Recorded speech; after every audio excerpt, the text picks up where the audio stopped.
Buenos días, bienvenidos a esta sesión extraordinaria de Diálogos con Sabana que estamos llevando a cabo hoy, martes 29 de marzo de 2022. Este espacio auspiciado por los posgrados de la Facultad de Comunicación de la Universidad de La Sabana tiene como propósito brindar cabida a investigadores, especialistas y profesionales en el área de la comunicación y de otras áreas en las organizaciones para que compartan con nuestros estudiantes de pregrado, posgrado, graduados, profesores y público en general sus conocimientos y experiencias en torno a un tema concreto. Les agradecemos enormemente por acompañarnos esta mañana, sobre todo porque se trata de una sesión extraordinaria, pero siempre tan consecuentes, están con nosotros precisamente para reflexionar y compartir impresiones y apreciaciones en torno pues, a temas pertinentes que, digamos, gravitan en la agenda de las organizaciones. Y pues en el caso de hoy, el tema o la sesión lleva por título Desorden local y escenarios para las organizaciones, activismo y comunicación. Como su nombre lo indica, en esta sesión abordaremos las implicaciones que supone para el sector empresarial, corporativo e institucional la crisis global escenificada con motivo de la invasión a Ucrania por parte de Rusia. En ese sentido, el foco recaerá especialmente sobre los pronunciamientos y las acciones concretas realizadas por compañías mundiales con el ánimo de desvincularse de tratos comerciales con Rusia en abierta señal de protesta en contra de la guerra, pero no menos auspiciando e impulsando iniciativas de asistencia humanitaria desplegadas para asistir a los refugiados y a las víctimas del conflicto. La intención última de esta sesión pues redunda en explorar el activismo político puesto de manifiesto por algunas marcas y en general el rol de las empresas como actores internacionales con repercusiones en términos de la percepción de los consumidores en torno a ellas, el riesgo de mercado y el capital reputacional. Asimismo, hablaremos sobre los escenarios que cabe vislumbrar para las empresas en Colombia a la luz no solo pues, de este entorno global que hoy tenemos presente, sino también a la luz de nuestro propio contexto doméstico, tomando en consideración que justo este año pues celebraremos elecciones presidenciales.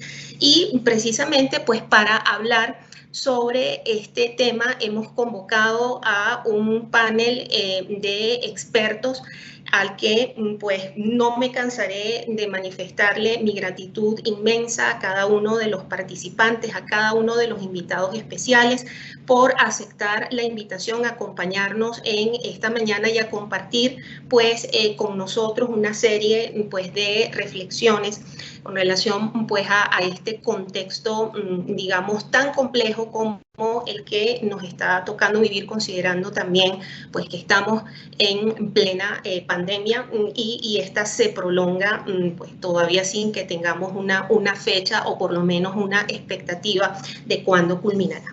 Entonces, procedo a presentar a cada uno de los invitados. Intentaré ser breve, si bien pues notarán que por el perfil de cada uno de ellos pues son expertos pues de envergadura. Los presentaré en el orden en que van a hacer sus intervenciones. Nos acompañan el profesor Víctor Manuel Mijares, profesor del Departamento de Ciencias Políticas y Estudios Globales de la Universidad de los Andes, doctor en Ciencias Políticas por la Universidad de Hamburgo, experto en Relaciones Internacionales, con un especial interés en el análisis de política exterior y en seguridad global.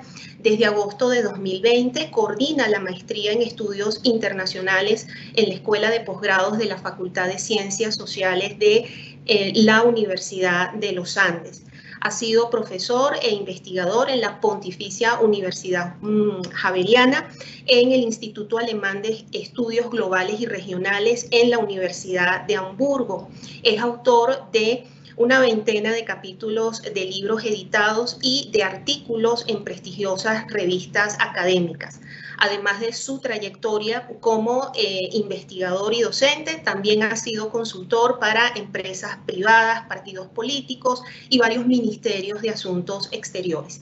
Actualmente es vicepresidente de la Asociación Colombiana de Ciencia Política. Recientemente fue designado como parte del Consejo Científico Internacional de la Revista Ecuatoriana de Ciencia Política y asimismo fue nombrado miembro honorario de la Asociación Ecuatoriana de Ciencia Política. Nos acompaña también en el panel el profesor Juan Luis Manfredi, profesor visitante distinguido, príncipe de Asturias en la Escuela de Servicio Exterior en la Georgetown University, doctor en comunicación por la Universidad de Sevilla, director académico del Observatorio para la Transformación del Sector Público en ESADE Business School, Campus Madrid. Antes de incorporarse a la Universidad de Georgetown, se desempeñaba como profesor asociado titular en la Universidad de Castilla-La Mancha, impartiendo periodismo y relaciones internacionales, experto en diplomacia pública y propaganda, relaciones internacionales y diplomacia, comunicación y tecnología, así como sobre riesgo político y orden liberal. Como periodista profesional es colaborador de opinión en 5 Días, The Conversation, CMM Radio y Canal Sur Televisión. Finalista del premio El Ciervo Enrique Ferrán de Artículos en 2020 y del premio City a la Excelencia Periodística en 2015. Ha sido miembro del Consejo Científico del Real Instituto Elcano, think tank, con el que colabora en diversas actividades de publicación y difusión. Pertenece al Consejo Mundial de Expertos de Opino y es miembro del Consejo Editorial de esglobal.com, revista líder del periodismo internacional en español, así como de otras revistas académicas. Está también con nosotros en el panel el profesor José Carlos Lozada, profesor titular de Comunicación Institucional y Corporativa y del Máster Oficial en Gestión de la Información en las Organizaciones de la Universidad de Murcia, doctor en Ciencias de la Información por la Universidad Pontificia de Salamanca, profesor visitante en universidades de Europa y América Latina. Además, consultor activo en comunicación y branding, ha asesorado a empresas, personajes públicos y empresarios, ha sido asesor de organizaciones políticas y universitarias en materia de comunicación corporativa e imagen, director y miembro de proyectos de investigación centrados en comunicación institucional, financiado por instituciones públicas y privadas, autor de los libros Comunicación en la Gestión de Crisis y Prensa e Imagen Corporativa y coordinador de la obra Gestión de la Comunicación en las Organizaciones. También es autor de más de una treintena de artículos en las más destacadas publicaciones científicas. Y cierra este maravilloso panel el profesor Andrés Gómez Villamizar, socio fundador de Laberinto Soluciones Estratégicas, comunicador social y periodista por la Universidad de La Sabana, magíster en gestión de medios, información y audiovisuales por la Universidad de Barcelona, con especialización en estudios europeos de cultura por la Universidad de Notre Dame.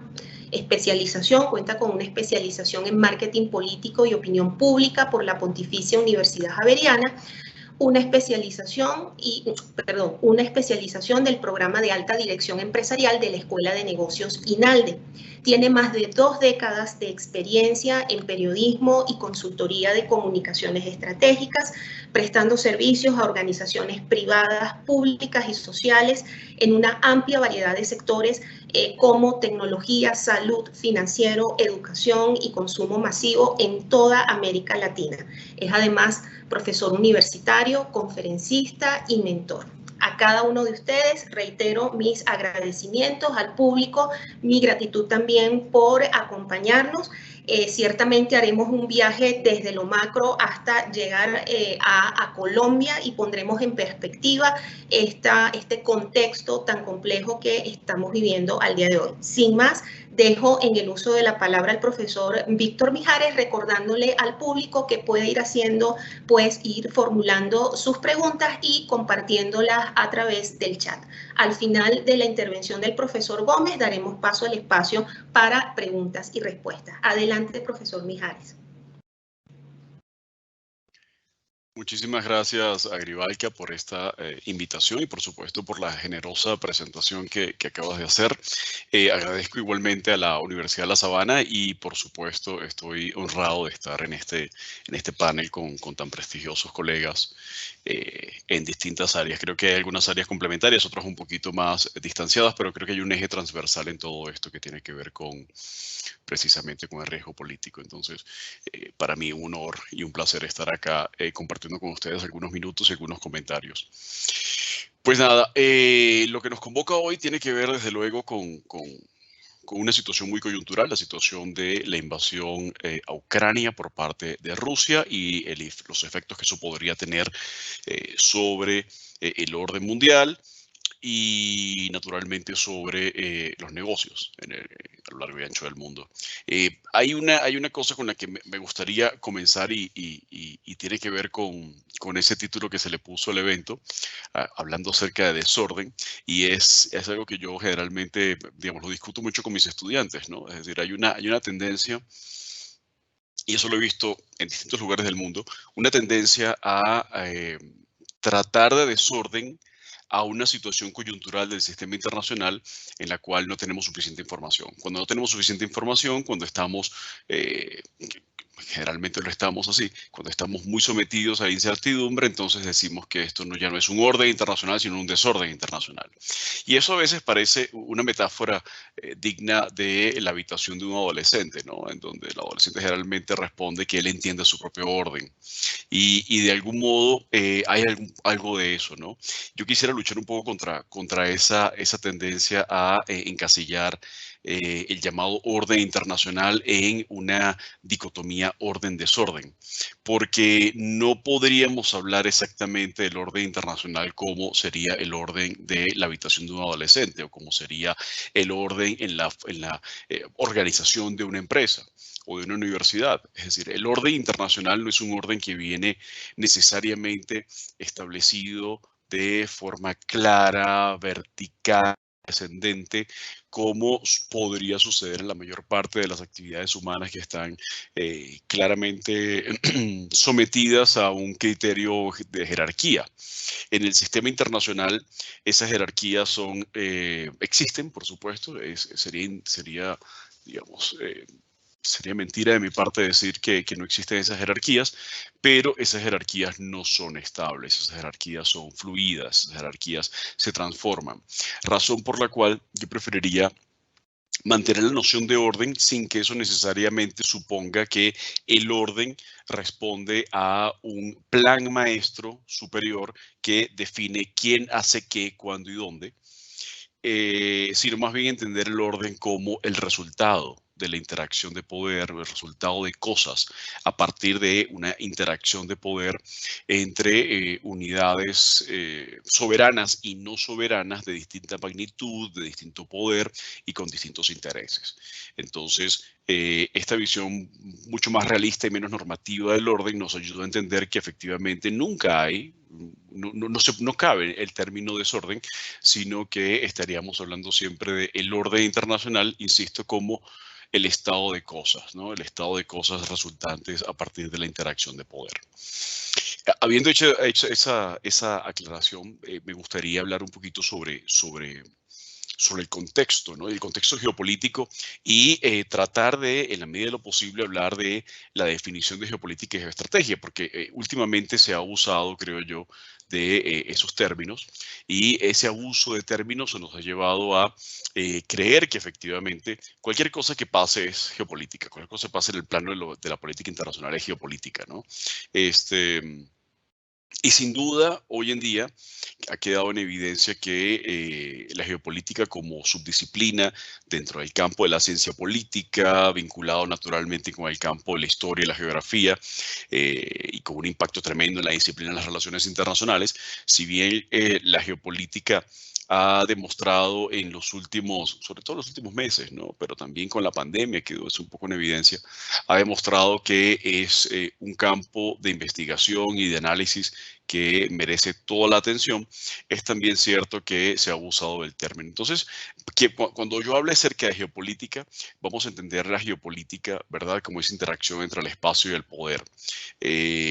Una interacción en donde efectivamente espacios geográficos, historia y poder político se cruzan, en donde queda en evidencia algo que yo creo que es fundamental, sobre todo si nos están viendo y escuchando estudiantes de ciencia política, relaciones internacionales y áreas afines, comunicación, por ejemplo. Es importante que se tome en consideración de forma muy clara que la geopolítica deja en evidencia que la política y la política internacional en particular tiene tiene un escenario en el cual ocurre, ese escenario en el cual ocurre es el escenario físico de la geografía mundial, de la geografía, no solamente de geografía física, sino también que da cuenta de los flujos migratorios y del movimiento de personas, pero también de algo que parecía que ya no se iba a ver de forma tan clara, pero lo seguimos viendo en el siglo XXI, que es el movimiento de fronteras, la transformación de fronteras y de órdenes soberanos. Y cuando hablamos de geoestrategia, en realidad estamos hablando de esa gestión estratégica de los intereses geopolíticos. Es decir, los intereses geopolíticos existen y se articulan por vía de una gestión estratégica. Y cuando hablamos de gestión estratégica, por supuesto, nos estamos refiriendo a un plan de acción que toma en consideración no solamente los intereses propios, sino los intereses del otro. Eso es cuando hablamos de estrategia. Y cuando hablamos de geoestrategia, entonces estamos efectivamente hablando de la estrategia de un Estado soberano frente a otras entidades soberanas y no soberanas que debe entenderse que tienen además sus propios intereses, sus propios valores y su propio orden de prioridades, que puede variar por supuesto, pero que generalmente hay algunos intereses que son fijos, que son mucho más permanentes y que están allí. Habiendo hecho estas aclaratorias, yo creo que es importante entender que estamos en una etapa muy interesante del orden internacional y es una etapa de ajustes históricos. E incluso a mí me gustaría y compartiría con ustedes la idea de que creo que estamos ante unos ajustes históricos casi tectónicos. Esos ajustes históricos y tectónicos nos hablan acerca de nuevos balances de poder, de nuevas viejas reglas del juego geopolítico mundial y una nueva estructura de incentivos. Cuando hablamos de esos nuevos balances de poder, quiero dejar esa parte para el final de mi conversación con ustedes. Esos nuevos balances de poder van a dar cuenta y están dando cuenta de algo que viene ocurriendo desde hace mucho tiempo, pero que no se ha visto tan claramente y que tiene que ver con la transición del sistema internacional a un sistema claramente bipolar. Nos gusta hablar mucho de la multipolaridad, efectivamente, pero creo que ha sido una imagen engañosa del sistema internacional y ya vamos a hablar un poco sobre eso.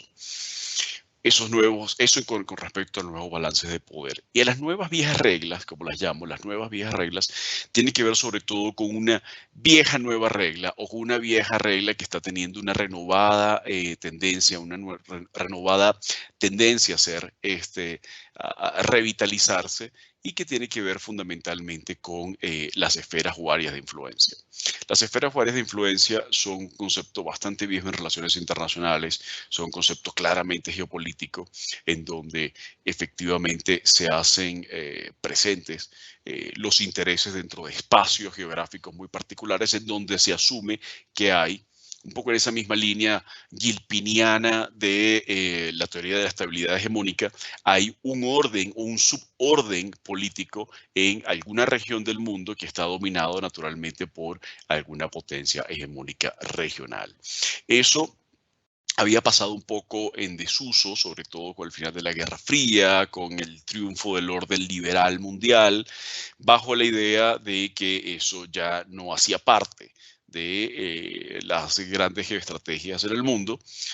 Siempre se sospechó que eso quizás no era exactamente lo que estaba ocurriendo, pero en buena parte de las universidades, sobre todo universidades occidentales, buena parte de las universidades latinoamericanas, siempre muy proclives, por supuesto, a darle la bienvenida a nociones liberales, a nociones constructivistas y generalmente reacias a las teorías realistas, pues esta idea de las áreas de influencia como algo decadente, como algo obsoleto, al igual que la guerra, como algo decadente y obsoleto, cobró muchísima fuerza. Y eso ha llamado mucho la atención porque hoy en día pareciera que, incluso con los anuncios que se han hecho recientemente acerca de el bajón en las actividades militares de Rusia, la posibilidad de que Ucrania no ingrese a la OTAN, la posibilidad de que Ucrania se presente como candidata a ser parte de la Unión Europea bajo la mirada atenta y prácticamente el permiso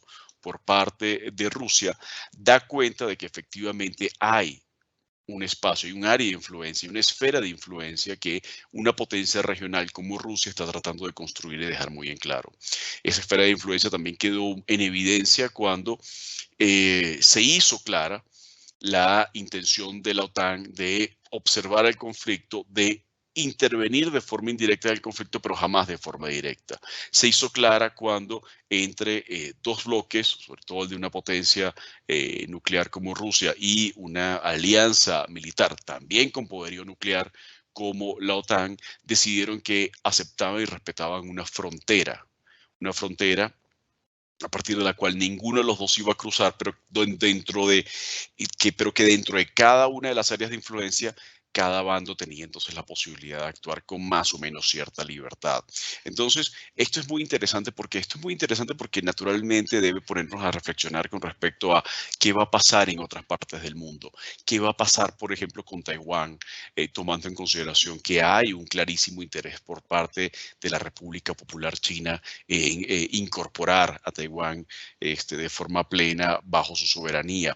¿Qué va a pasar, por ejemplo, con Hola, muy buenos países? días. Me comunico con Diego Alejandro. Creo que hay un micrófono abierto, por favor, si lo pueden cerrar. Mil gracias. Listo. Entonces, como decía, ¿qué va a pasar con países como Taiwán que están bajo una hipotética esfera de influencia china? ¿O qué va a pasar con países latinoamericanos o regímenes políticos latinoamericanos que han luchado en los últimos 20, 25 años por tratar de zafarse de la influencia de los Estados Unidos, cuando hoy se nos dice que efectivamente, se nos dice de forma tácita, se nos dice que efectivamente esas esferas de influencia están recobrando su fuerza? Es decir, ¿qué va a pasar con el régimen venezolano, con el nicaragüense, por ejemplo, frente a una realidad concreta en donde las esferas de influencia vuelven a tener alguna legitimidad? Estas son reglas informales que le dan sentido al orden internacional y que creo yo que debemos reflexionar acerca de ellas.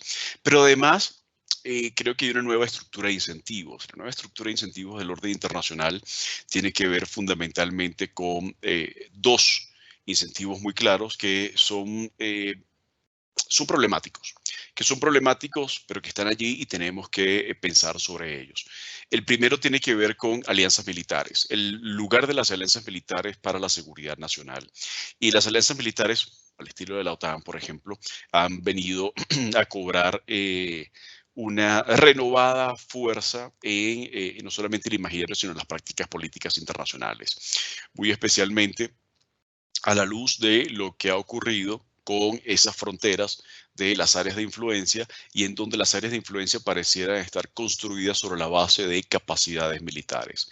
Entonces, volvemos nuevamente a ciertas nociones en donde las alianzas militares cobran muchísima fuerza, en donde vamos a ver al parecer una superposición de esferas de influencia geopolíticas, en donde las capacidades militares van a definir los contornos, pero por debajo mayor fluidez quizás de movimientos económicos y financieros, aunque las sanciones también comienzan a acoplarse con esas líneas de división geopolítica soberanas que comiencen a establecerse a partir de la jurisdicción de alianzas militares. Y el segundo incentivo la estructura internacional, que me parece quizás mucho más peligroso y quizás hasta más perverso, tiene que ver con los arsenales nucleares, tiene que ver con la posibilidad de proliferación nuclear. ¿Y a qué me refiero con esto? Como todos sabemos, parte del origen del conflicto en Ucrania tuvo que ver con una clarísima incapacidad de Ucrania para establecer una política abierta, directa, convincente de disuasión. Ucrania no tuvo capacidad de disuadir a Rusia y es por eso que no solamente ocurrió lo de 2022, sino que ocurrió lo de 2014. Y Ucrania, como sabemos, en los años 90 entregó parte del arsenal nuclear que había heredado de la Unión Soviética, razón por la cual hoy en día, luego de los acontecimientos vistos, luego de la destrucción que hemos visto por medios de comunicación y redes sociales en Ucrania, cabe pensar ¿qué pueden estar calculando los líderes políticos en Corea del Norte, por ejemplo?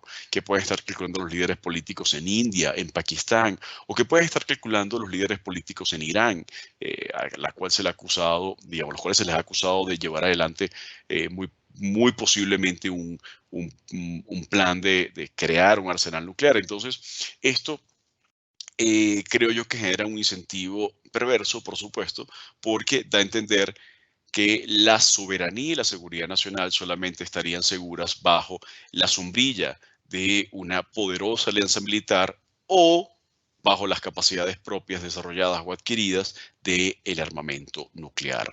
Y eso en un contexto en el cual los gastos militares comienzan a dispararse, es importante que lo tengamos en cuenta. En materia de las sanciones a Rusia, ¿no? Y ya desde el punto de vista de política internacional, ¿qué consecuencias podría tener?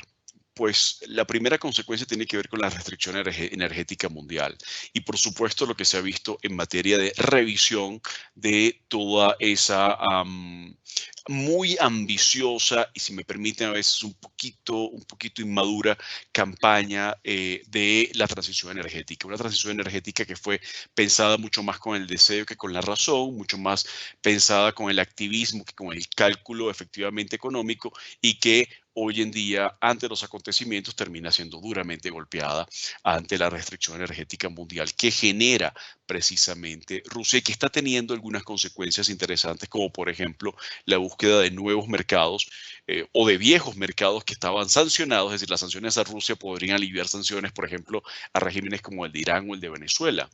Y eso podría tener un efecto, digamos, muy interesante en cuanto a nuevos alineamientos, no necesariamente políticos, pero sí alineamientos económicos y nuevas oportunidades de negocios en lugares en donde parecía estar vedada la actividad económica, al menos de inversión extranjera directa.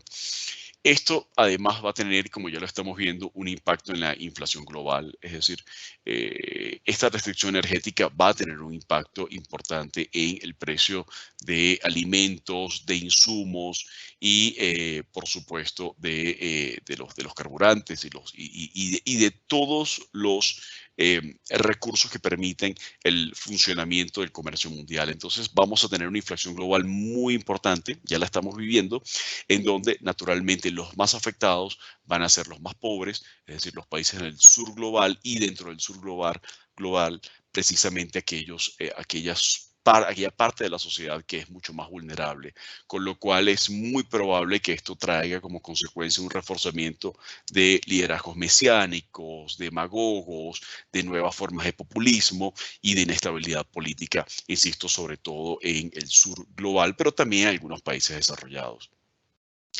Hay un cambio importante con estas sanciones y es que pareciera que Rusia se inclina y se orienta mucho más hacia el este, con lo cual pareciera que Rusia podría entrar, y esta ya es mi hipótesis, podría entrar a formar parte, podría ser un estado tributario de China, es decir, ya no verse como iguales, como socios iguales, sino pasar a ser un estado tributario de China. Esto es una cosa muy interesante, sobre todo a la luz de los cambios en cuanto a esa noción de esferas de influencia, precisamente porque esto trae como consecuencia un efecto no deseado para Rusia, que de tanto tratar de jugar a construir su propia esfera de influencia podría terminar siendo parte del patio trasero de China.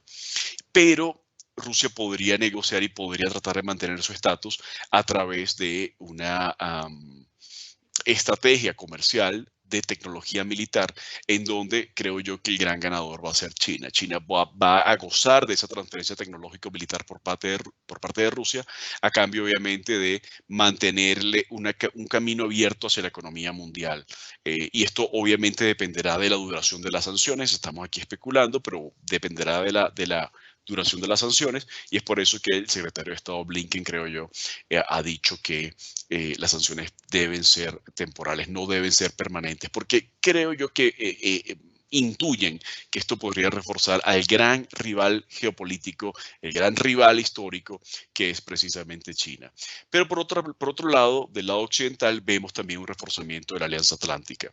Y este reforzamiento trae como consecuencia un efecto y una consecuencia que es el de mayor cohesión dentro de Europa Occidental, pero también mayor presencia de los Estados Unidos, que parecía poco diluirse esa presencia militar de los Estados Unidos en Europa, pero mayor presencia ahora de los Estados Unidos, pero extendiendo un poco esa frontera de la presencia americana, en donde quizás bases históricas como las de Ramstein en Alemania o la de Aviano en Italia comiencen a desplazarse a Polonia y a Turquía, incluso Hungría, con lo cual ese corredor del Visegrado, sin incluir por supuesto Turquía dentro de ese grupo, pero que termina siendo parte de ese final de ese corredor de la OTAN, ese corredor de la Europa central hacia el oriental, va a cobrar muchísima fuerza y muchísima importancia estratégica, sobre todo a los ojos de la presencia de los Estados Unidos en la masa continental eurasiática. Finalmente, ¿qué esperar, no? ¿Qué esperar sobre todo esto? En principio, reforzamiento de la bipolaridad entre los Estados Unidos y China. Es decir, estamos ante un orden internacional que sin duda trae y tiene como un elemento muy claro la participación de muchísimos actores, pero en donde la bipolaridad, digamos, la gran rivalidad, la macro rivalidad va a ser y sigue siendo la de Estados Unidos y China, y va a ser cada vez más claro esto, va a ser cada vez más evidente, y creo yo que la coyuntura ruso-ucraniana va a dejar en claro que efectivamente ha acelerado algunas cosas, y entre las cosas que ha acelerado junto a la pandemia, ¿verdad?, que también aceleró algunos procesos geopolíticos, va a ser precisamente el reforzamiento de la bipolaridad entre Washington y Pekín. La rivalidad militar trasladada, por lo tanto, a los mares de China, es decir, quizás haya una revalorización, aunque está por verse, digamos, cuál va a ser el valor de las flotas de superficie y submarinas en el futuro, pero desde el punto de vista estratégico puede haber una revalorización de las capacidades aeronavales por parte de las grandes potencias, y eso es lo que estamos viendo, sobre todo en materia de gasto militar. Se está orientando sobre todo, muy especialmente en las grandes potencias, a ese poderío aeronaval. Aumento del riesgo político y financiero sobre la producción y comercialización de manufacturas y servicios en el Asia-Pacífico, es decir, va a ser la zona que va a tener mayores tensiones, va a ser la zona de mayor, es la región de mayor crecimiento económico, es el centro económico del mundo, pero también va a ser el centro en donde va a gravitar buena parte de esas tensiones y de riesgo político, razón por la cual podría haber muchísimo atractivo de inversión, pero también muchísimas advertencias acerca de la posibilidad de hacer negocios en el Asia-Pacífico. Es decir, a altos riesgos, altas tasas de retorno, pero naturalmente ese riesgo también puede inhibir algunas inversiones. Vamos a ver tiempos muy interesantes en torno a China y en torno a esa periferia del Asia-Pacífico. Y por supuesto, y para terminar, presión sobre América Latina. ¿Y qué tipo de presión va a sufrir América Latina si América Latina es periférica y casi marginal en todo esto? Pues América Latina tendrá que definir, por su parte, de forma individual, tendrá que definir sus posiciones ante este nuevo escenario. Es decir, en la medida en que se refuerce la bipolaridad entre China y los Estados Unidos, en la medida en que Rusia se convierte en un estado tributario o semi-tributario de China, América Latina tendrá que definir muy bien su juego. El juego de tratar de estar bien con todo el mundo podría no ser completamente satisfactorio a futuro, sobre todo si el aumento de las tensiones y la militarización de las rivalidades sigue avanzando al ritmo que está avanzando. Hasta aquí dejo mis ideas, espero que sirvan como un marco para la discusión y el debate, y agradezco nuevamente la invitación. Mil gracias, profesor Mijares, por su intervención. Hemos tomado debida nota pues de cada uno de los puntos que nos compartió. Nuestra gratitud por habernos acompañado y pues de inmediato vamos a dejar en el uso de la palabra al profesor Juan Luis Manfredi. Muy bien, muchísimas gracias a todos por la invitación, muchísimas gracias por este tipo de eventos en los que queremos converger ideas de política, de económica y de comunicación. Yo creo que este es uno de los temas del momento, poder entender qué sucede en la política internacional y cómo afecta a las organizaciones, ¿no? Un poco en la línea de lo que decía el compañero, el profesor Víctor Mijares, ¿no? Tenemos un deseo de racionalizar a posteriori un montón de elementos con el ánimo de intentar de dotarnos de cierta raciocinio, ¿no? Es decir, a posteriori todo el mundo sabe que hay que reordenar el comercio global, que el auge de China sucederá tal o cual, que la transformación digital está en marcha, que la industria de los datos avanza a toda velocidad, pero lo único cierto, como decía John Kay y Lord Melvin King, es que vivimos en la incertidumbre radical. Entonces comparto con el profesor Mijares que no se trata tanto de buscar orden, desorden, sino intentar entender cómo podemos comprender o cómo podemos sacar algunas lecciones de este cambio global, de este cambio radical en el entorno internacional a través de algunas ideas que tienen multitud de nombres. Yo personalmente le llamo diplomacia corporativa, otros le pueden llamar riesgo político, otros pueden llamar activismo cívico, liderazgo transformador. Tiene tantos nombres casi como asuntos particulares podemos encontrar, ¿no? Por mi parte, yo apuntaría a 7 ideas que creo que son importantes, sin antes mencionar lo siguiente, ¿no? ¿Por qué creo que es relevante este tipo de acontecimientos, este tipo de eventos, este tipo de enfoques, ¿no? Donde mezclamos la visión empresarial, corporativa e institucional? Pues pienso que nosotros hemos venido trabajando en una visión de la dirección general muy basada en lo que llamamos las hojas de cálculo y las predicciones de mercado, ¿no? O los exámenes jurídicos. Intentar saber lo que es legal y lo que es ilegal. Intentar saber cuánto voy a vender en un mercado o cómo lo voy a vender o cuál es el poder del marketing en determinados segmentos sociodemográficos. Hoy, esa visión de la economía de la empresa es bastante pobre. Hay falta de información, hay faltan inputs, hay que saber, ¿no? Muy bien apuntado por el profesor Mijares, que ni la economía ni el derecho operan en un vacío, operan en un entorno concreto. Tenemos una concatenación de cambios estructurales que tienen un fundamento político y necesitamos que la agenda de dirección incorpore este conocimiento. Necesitamos que sepamos cuáles son los proyectos políticos de Estados Unidos, de China, de India, de Rusia, etcétera, etcétera. Porque ahí es donde se juega la cuenta de los resultados. Ya no estamos en un momento puntual, ¿no? Hay una broma que muy española, que seguro que mi compañero José Carlos se acuerda, no haga como yo, no se meta en política, decía el dictador a sus ministros. Pues esto igual, sucede igual. Las empresas decían, no, la política no es nuestro asunto, la política no nos afecta. Yo creo que sí. Para ello planteo 7 tesis, ¿no? La primera es que el momento político es muy preocupante.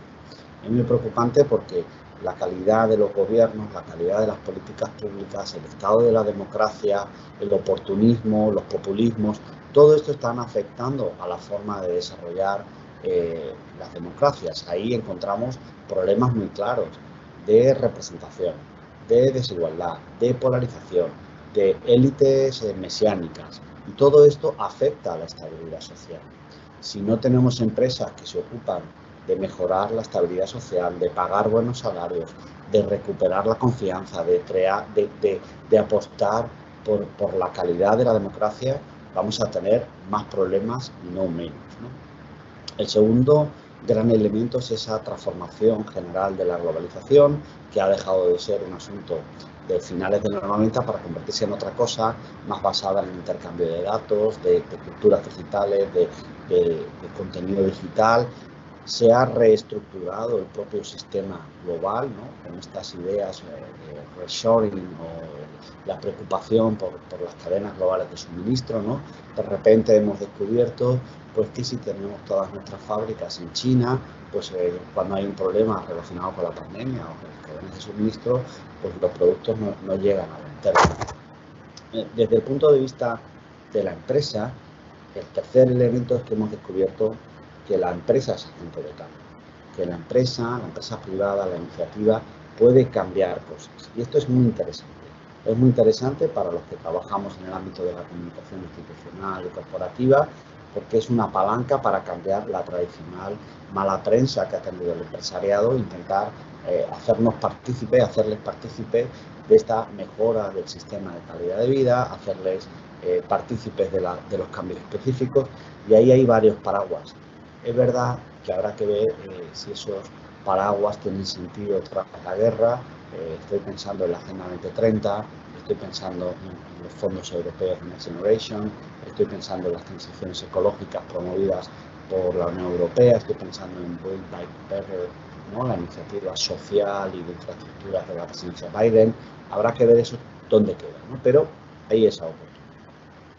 El cuarto elemento, donde seguro que vamos a tener oportunidad para discutir, para ampliar, para tener algún comentario más sólido y seguro que alguna pregunta, es el auge del ciudadano consumidor, el consumo político, como queramos llamar a este fenómeno, ¿no?, donde cada uno, a través de su decisión de comprar, influye en el comportamiento de las empresas. Yo creo que aquí radica lo novedoso, ¿no? Hemos tenido una etapa de responsabilidad social corporativa, de los principios ESG, ¿no?, de medio ambiente, sociedad y gobernanza, pero ahora, para mí, la gran diferencia es que esta presión viene de dentro. Cuando digo que viene de dentro, viene, uno, del consumidor, que decide y vota y presiona a las marcas para que atienda a determinadas cuestiones o tendencias sociales, y dos, del empleado, que reclama a su empresa transparencia, un comportamiento neutro en relación con determinados segmentos, que le reclama una política de salario justa entre hombre y mujer, que le reclama oportunidades para las minorías que no están integradas. De repente es desde dentro quienes están promoviendo estas ideas. Dos comentarios rápidos. Ese consumidor político tiene una enorme ventaja, es que apenas hay barreras de salida para ningún producto. Podemos revisar los estándares de la globalización y hoy día podemos cambiarnos de una red social a otra en un día, podemos acceder a un mercado distinto en un día, no hay barreras de salida. Por tanto, hemos ganado poder de decisión, hemos ganado poder de decisión final, digamos, ¿no? En el ámbito del empleado, para mí también hay otra diferencia importantísima, que es el poder, digamos así, que tienen los empleados para presionar a las empresas. ¿En qué sentido ampliar esta idea? Pues porque hay una escasez de talento. En la medida en que hay escasez de talento, el empleado decide. En el último año y medio, durante la pandemia, yo investigué, entrevisté a más de 25 CEOs españoles. Y me decían, el problema que tenemos es que las nuevas generaciones nos preguntan cosas completamente novedosas. Nos preguntan cuál es nuestro compromiso con el medio ambiente, cuáles son nuestras políticas de igualdad, cómo puedo gestionar por proyectos y no por jerarquías, cómo puedo cambiarme de proyectos si mi jefe no me motiva. Es decir, preguntas que en la economía industrial no eran oportunas. Hoy sí son oportunas. Hoy sí son oportunas porque en la hipertransparencia los empleados se comunican. Vente aquí, que este es un buen proyecto, salgámonos a esta startup, que hay una oportunidad para crear algo nuevo, etcétera, etcétera, etcétera. Por eso, en esta cuarta tendencia, yo creo que el poder interno, digamos así, la revolución interna, va a obligar a las empresas a aceptar este activismo cívico e incorporar en su relato y en su acción ideas concretas. La quinta tendencia, yo creo, es lo que llamamos la cultura de la inmediatez, la presión de las redes sociales. Bueno, hay presión por visibilizar causas. Es verdad, y luego mencionamos las partes complicadas de todas estas tendencias, que a veces tenemos una sobreexposición de causas y a veces esas causas no están alineadas con nuestro propósito corporativo o con nuestra misión y se generan fallas de comunicación muy evidentes, ¿no? Empresas que dicen una cosa, hacen otra y se olvidan de una tercera. Bueno, pues esto, que también lo hemos visto, genera algunos problemas. Lo que podemos observar en este estudio de este trabajo de campo que realizamos el año 20 y el año 21, es que lo que no se puede es obviar. Lo que no se puede es obviar que hay causas que preocupan a la sociedad y a las que hay que dar respuesta. Hay que elegir bien esas causas, hay que elegir bien cuáles se alinean con nuestros intereses, hay que intentar encontrar un espacio para el diálogo. El problema puede venir con este mal de las causas, sería lo que llamamos el virtue signaling, ¿no? Estar más obsesionado con ponerse una pegatina de Agenda 2030 o de igualdad de no sé qué, pero sin políticas reales. Esto que sucede, no me cabe duda, es un error estratégico muy grave. ¿Por qué? Porque el mercado te lo va a reclamar, el mercado te va a preguntar, el empleado te va a interrogar sobre cuáles son tus políticas de igualdad o de cambio climático o de huella o cualquier cosa parecida. El último elemento, el sexto, lo que llamamos la presión de los fondos y de los mercados de capitales. Estamos en un momento, y estos días lo hemos visto en la última carta de BlackRock, pero antes lo vimos en el World Economic Forum, lo vimos en el Financial Times, lo hemos visto en el Economist. Hay una obsesión en la inversión por el asesoramiento responsable, por el buen comportamiento, por el largo plazo. Básicamente porque los tipos de interés están bastante bajos y eso significa que no queremos recoger el cash ahora, queremos avanzar en las transformaciones políticas y económicas de largo alcance, porque ahora es un buen momento para hacerlo. No tengamos ideas extrañas sobre qué hacer o no con el dinero. Cuando hay abundancia de capital, es un buen momento para invertir en largo plazo, que tiene que ver con el cambio climático, que tiene que ver con las políticas y la estabilidad de las democracias, que tiene que ver con multitud de iniciativas que van a ser costosas en el largo plazo. Pues ahora es un buen momento de hacerlo. Esta obsesión de los fondos por introducir nuevas variantes, yo siempre indico que hay un magnífico indicador, que es el siguiente. De repente el Financial Times ha creado una sección que se llama Moral Money. Bueno, es que hay interés por saber cómo se comportan las empresas. Es que hay interés por parte de los inversores por crear una estrategia de diferenciación, por hacer algo distinto en el mercado. Por tanto, bueno, pues hay una oportunidad. ¿Cuál sería mi última tesis antes de dar paso al siguiente compañero? Bueno, pues la última tesis es esto que llamamos la mímesis de los grandes referentes, ¿no? Y esto me lo voy a llevar en particular a la crisis de Ucrania y Rusia. Es muy difícil, en términos de reputación, quedarse en un mercado cuando todos están marchando. Es muy difícil de justificar, porque todo el mundo te va a preguntar qué aporta Rusia a tu valor añadido, cuál es tu peso, cuál es el peso reputacional de mantenerse en un mercado.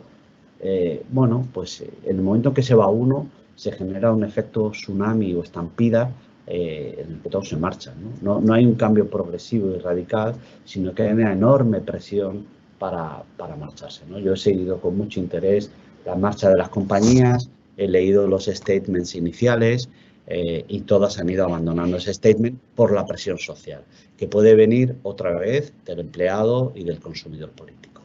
Con estas 7 primeras ideas, y yo creo que podemos continuar la conversación para poder ampliar el espectro y las ideas. Muchísimas gracias de nuevo por el tiempo y seguro que hay un buen diálogo a continuación.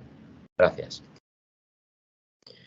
Mil gracias, profesor Manfredi, por su intervención. Ciertamente aquí seguimos tomando nota, reiteramos pues el llamado a nuestra audiencia para que nos hagan llegar a través del chat pues las preguntas que tengan interés en formular a nuestros invitados. Entonces, seguidamente dejamos en el uso de la palabra al profesor José Carlos Lozada. Adelante, profesor. Bien, buenos días, no sé si se... Sí, le escuchamos perfectamente, perfecto. Sí, señor. Muchísimas gracias a Brigalpa y gracias a la Universidad de La Sabana de nuevo por permitirme participar en este evento al otro lado del Atlántico y estar en contacto con tanta gente y con mis colegas, los que me han precedido en el uso de la palabra y los que vendrán después.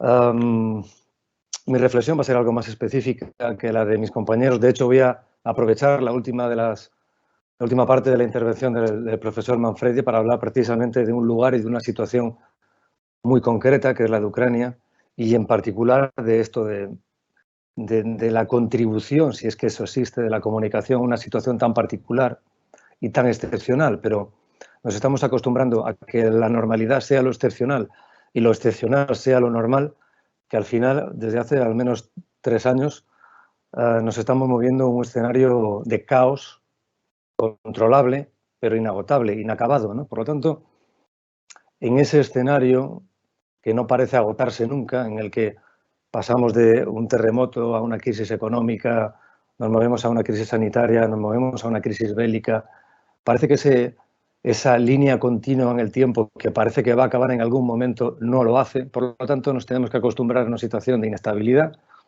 y nos tenemos que acostumbrar a una comunicación que tiene que ser coherente con ese momento que va a ser permanente. Así que, de todo lo que podríamos contar, voy a centrar en estas ideas, estas reflexiones que he anotado y sobre las que después podemos dialogar sobre lo que en concreto pasa en Europa y por extensión en el resto del mundo, aquí a apenas menos de 3.000 kilómetros de donde me encuentro, en Ucrania, ¿no? Y lo que nos enseña como sociedad, lo que nos enseña como personas, como empresas, como corporaciones, como instituciones y como gobiernos. Creo que hay varias enseñanzas que son fácilmente compatibles para todos nosotros. Últimamente, y empiezo por aquí,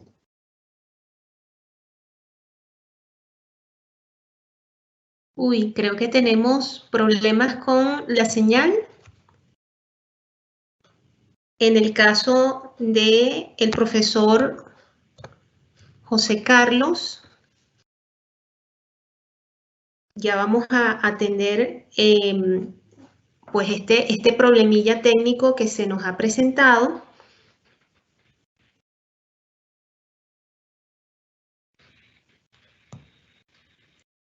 Si no, vamos a esperar unos minutitos, por favor.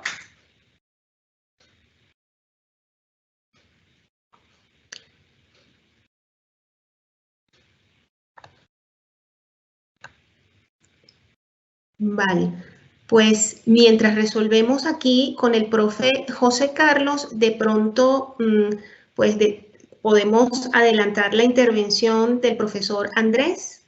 Ah, no, a ver, ya. A ver, ahí creo que tenemos de vuelta a José Carlos. A veces se presentan pues estas dificultades, pero ya estamos resolviendo de tal manera pues de continuar con el evento. Vale, pues esto nos va a tomar un poquito más de tiempo. Vamos a dejar entonces en el uso de la palabra Andrés mientras resolvemos con el profesor José Carlos. Adelante, Andrés. Bueno, pues muchas gracias. Lo bueno de estar preparado es que es como en el fútbol. Si el titular y el que lleva el balón sufre una lesión momentánea, pues estamos más que dispuestos a entrar antes de tiempo, pero no sin los mensajes claves. Aunque mi objetivo era poder llevarlos a Colombia, yo quisiera arrancar como con unas reflexiones que además lo que el profesor Manfredi ha dicho creo que nos ayudan mucho. Ahí volvió José Carlos. Entonces, como no he dicho nada, todavía te puedo devolver la palabra. Vale. Disculpad, no sé exactamente qué ha pasado, pero he perdido la conexión. Vale, Ahora creo que mejor, ¿verdad? Adelante, José Carlos. Bien, pues en esta época de caos y de crisis, evidentemente algo así tenía que pasar, así que me ha pasado a mí. Vamos a intentar retomarlo donde lo dejaba. Bueno, recordaba una frase que ahora se menciona mucho, hablando del presidente ucraniano, de Zelensky, que se le menciona como el Churchill en camiseta. Esa es la imagen que se tiene de él. Y recordaba unas palabras que decía el primer ministro británico, Clement Attlee, hace unos años, que decía: lo mejor que hizo Winston Churchill para ganar la guerra fue hablar de ella. Los que hacemos comunicación, y específicamente los que nos dedicamos a cuestiones de comunicación de crisis, sabemos que la comunicación, ese elemento que hasta hace no muchos años era un elemento puramente estético, poco más, en empresas y no digamos en gobiernos, hace tiempo que despegó de ese rol y ya no es un elemento estético, ornamental o prescindible, sino que es parte inseparable de la gestión. Es decir, no se puede separar la gestión de una crisis, cualquiera que ésta sea, empresarial, corporativa, institucional, de la naturaleza que sea, sin contar con el papel de la comunicación. No tanto para que oculte parte de la verdad, sino porque contribuye a acabar con esa crisis, no del todo, sino a gestionarla de otra forma. Es decir, la comunicación entendida no como un arma, utilizando el símil ibérico, que consiga hacer desaparecer una crisis, eso no lo podemos hacer, pero sí que la transforma, sí que la orienta, la reconduce para que sea menos duradera o menos dañina, ¿no?, en el tiempo. Bien, ahora tenemos una guerra en Europa y volvemos a darle la importancia que solo las guerras o los conflictos de distinta naturaleza nos proporcionan. Igual que la pandemia, el profesor Manfredi hablaba también de que la pandemia había cambiado ciertas cosas, la pandemia nos devolvió a los empleados y nos devolvió la importancia de la comunicación interna para tener a los empleados comprometidos, fieles y protegiendo la viabilidad de la empresa. Eso nos devolvió la pandemia. Ahora la crisis de Ucrania nos devuelve la importancia de la comunicación en situaciones graves, como es esta, ¿no?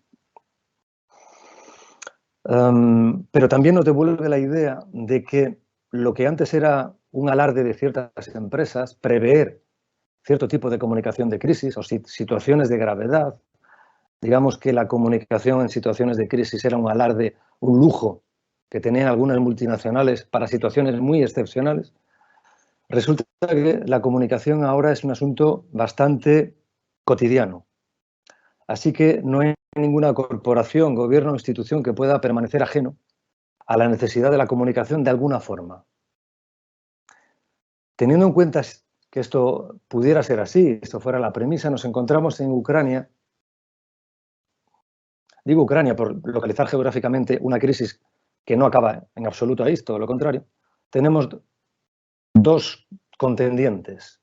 En primer lugar, todos lo sabemos, tenemos a Rusia, una gran potencia, un imperio antiguo, gobernado ahora, digamos, por un dictador legitimado electoralmente, que ha entendido, que entiende, y probablemente ha entendido desde hace muchos años, que la comunicación es algo, bueno, meramente instrumental, es algo posterior a la acción, y que se comporta en la comunicación casi como a la defensiva, y utilizando otro símil bélico utilizando guerra de guerrillas, es decir, la infointoxicación, utilizar a otros, a guerrillas chechenas, para intentar intoxicar las audiencias y el pensamiento de los países que están fuera, incluso dentro de su propio país. Es decir, Rusia es la primera parte de esta batalla que se preparó para una guerra del siglo XX. Por otro lado, tenemos a un país más joven, mucho más joven, una democracia reciente, un país más pequeño, más joven, con un presidente que de repente pasa de la escena de las cámaras a ser presidente de su país, pero que entiende que la comunicación no es algo posterior, no es algo cosmético que decora todo lo que haces, sino que es algo que va unido necesariamente, incardinado con lo que haces, es parte de lo que haces.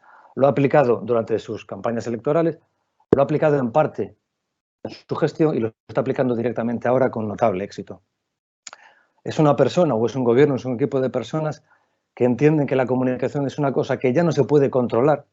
Estamos en una guerra del siglo XXI. La guerra, igual que la comunicación, no se puede controlar. Demasiada gente que puede participar de la comunicación de lo que está ocurriendo en cualquier lugar del mundo, por ejemplo en Ucrania, que ningún gobierno puede atar a aquellos que gestionan la comunicación, puede limitarla, puede cortarla. Ese ataque a las antenas de televisión de la capital, de Kiev, hace un par de semanas, 3 semanas, es una típica acción del siglo XX que no tiene ningún sentido en el siglo XXI. Sin embargo, Rusia sigue haciendo esto, mientras que Ucrania se preocupa mucho más de gestionar lo que algunos han denominado la tic-tac war. Ahí está más la guerra que en la repetición de las antenas de televisión. Y es Ucrania también un país que conoce que no hay límites geográficos ni espaciales y que su relato se tiene que contar en streaming, con todo lo que implica la cultura streaming, que es la que consigue ser más viralizable y que alcanza más gente. Así que tenemos a un país que se preparó para una guerra en el siglo XXI y otro país que se preparó para una guerra del siglo XX. Y la comunicación es muy distinta un siglo con el otro. Teniendo en cuenta esta premisa, me apetece reflexionar sobre tres breves ideas muy concretas. La primera, ¿cuál es el objetivo? Podría ser, y sobre esto seguro que podemos discutir y podemos estar en contra. ¿Cuál es el objetivo que Ucrania tiene con la comunicación en esta guerra? Evidentemente no es ganar la guerra, pero se puede no perder. Y probablemente la estrategia de comunicación sea no perder esta guerra. Y esa es la contribución que la comunicación logra hacerlo. Y eso solo se podrá conseguir, no perder esta guerra durante el tiempo suficiente como para que se acabe antes, se agote de alguna otra forma. Solo se puede conseguir motivando a los de dentro y movilizando a los de fuera. Está claro que dentro lo hace de una determinada forma, motivando a la gente a luchar, a quedarse en las ciudades, a que las madres abandonen a sus niños en las fronteras y vuelvan a luchar con sus maridos. Esto es una estrategia, es una acción con muy pocos precedentes, que tiene mucho que ver con la figura del presidente en este momento, de lo que luego hablaré. Pero tiene más innovación probablemente el hecho de movilizar a la gente de fuera, a los países extranjeros, a través de cualquier medio a su disposición, vídeos, redes sociales, y esta especie de, si se me permite la banalidad, esta gira de conciertos, como si fueran los Rolling Stones, por los parlamentos de los países del mundo, comenzando, si no me equivoco, por el Parlamento Europeo, en la que el líder del grupo habla a los parlamentos en directo, haciendo guiños, no a la ciudad de turno, sino al Parlamento, a sus escritores, a su 11S, a su Churchill, a su Dante, cada uno de los parlamentos, una especie de gira en la que va movilizando a los socios necesarios para poder sobrevivir el tiempo necesario, ¿no? Movilizar. Veía el otro día un dato de TikTok, una red social que en teoría es para gente de 16 a 25 años, y en el 40% de las publicaciones de TikTok, también de Instagram, aparecían citados los líderes internacionales.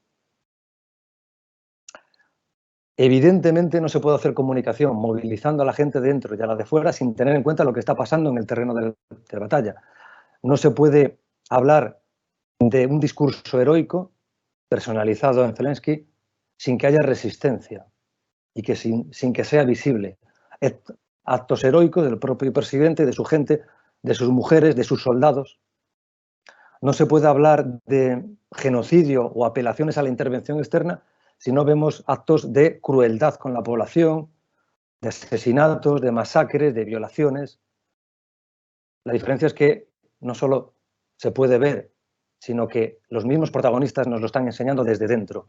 Es la primera vez que vemos una guerra tan desde dentro, contada por sus propios protagonistas, por las niñas que de repente están allí mostrando cómo es la vida dentro de una guerra en primera persona, ¿no? Una niña de 12 años. Bien, este es el objetivo de la comunicación, no perder la guerra, y solo se puede hacer con un relato fuerte, relato sólido, permanente, repleto de imágenes potentes, lleno de gente que sufre y que lucha y que es guiada por una persona concreta que actúa como ejemplo y como movilizador y con constantes, incluso exageradas, llamadas a la acción. Dentro, pero sobre todo fuera. Esta es la primera idea, el objetivo de la comunicación en esta guerra. La segunda idea es qué herramientas o qué canales decide Ucrania utilizar. Bien, la respuesta a esto es fácil, todas. No hay herramientas de primera y herramientas de segunda. Y aunque evidentemente el filtro de los medios de comunicación siempre es potente y hemos aprendido con la pandemia que han vuelto a la primera línea de la esfera en la que la gente saturada de información acudía a los medios para informarse, para tener un criterio fiel de la realidad, de repente las redes sociales, cualquiera, por adolescente que pudiera parecer, por visual que pudiera parecer, por poco informativa que pudiera parecer, se convierte en algo más que un lugar de entretenimiento, se convierte en un lugar para hacer la guerra. o para no perder esta guerra, ¿no? Así que activan este ejército comunicativo permanente para conseguir hacer llegar ese mensaje con todos los canales disponibles y no necesariamente, no imprescindiblemente, los canales oficiales. Segunda idea sería esta, y la tercera y última, la comunicación en primera persona. Todo esto no tendría tanto sentido si no habláramos de Zelensky, el presidente ucraniano, que es la persona que da la cara, que se expone, que se muestra, que se posiciona, que está presente. Estar presente es fundamental en una situación de crisis. Esta enseñanza ya es antigua, no es nueva, pero este hombre la ejerce no como cuando pasa una empresa en la que su CEO aparece en la escena de la contaminación, por ejemplo, da la cara, ¿no? Aquí se está jugando la vida, está dando la cara con riesgo evidente para la salud de su persona y de su familia. Como él decía, el objetivo número 1 de Rusia, el objetivo número 2, que es su familia. Así que encarna los mensajes, trata de encarnarlos, y si para ello hay que ser imperfecto y natural, lo es. De hecho, es mejor así. La barba mal afeitada, la camisa sucia, mal planchada. De hecho, esta presencia, voluntaria o involuntariamente, se despega completamente de la imagen que pretende dar Putin y que también es heredera del siglo XX más que del siglo XXI. Zelensky aparece natural, con todo lo que ello implica de imperfección y de humano. Putin, impostado, artificial. Solo hay que ver la escenografía, el escenario. Zelensky aparece como algo cercano, Putin aparece como algo frío, como algo lejano. Zelensky como algo transparente, Putin como algo oculto o semioculto, practicando la desinformación, la intoxicación. Zelensky aparece con un equipo, con personas, acompañado. Putin aparece siempre solo, prácticamente solo o separado de las personas con las que se aconseja. Zelensky es puramente emoción, aunque con información. Putin es puramente racional. Zelensky muestra el orgullo y Putin muestra el miedo. Así que son perfiles completamente distintos.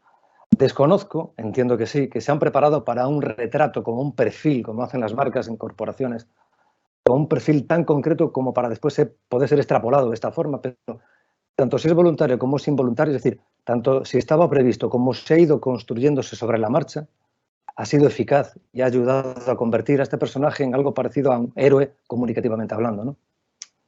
Además de eso, evidentemente, utiliza la ejemplaridad en el mensaje, él, el primero de todos.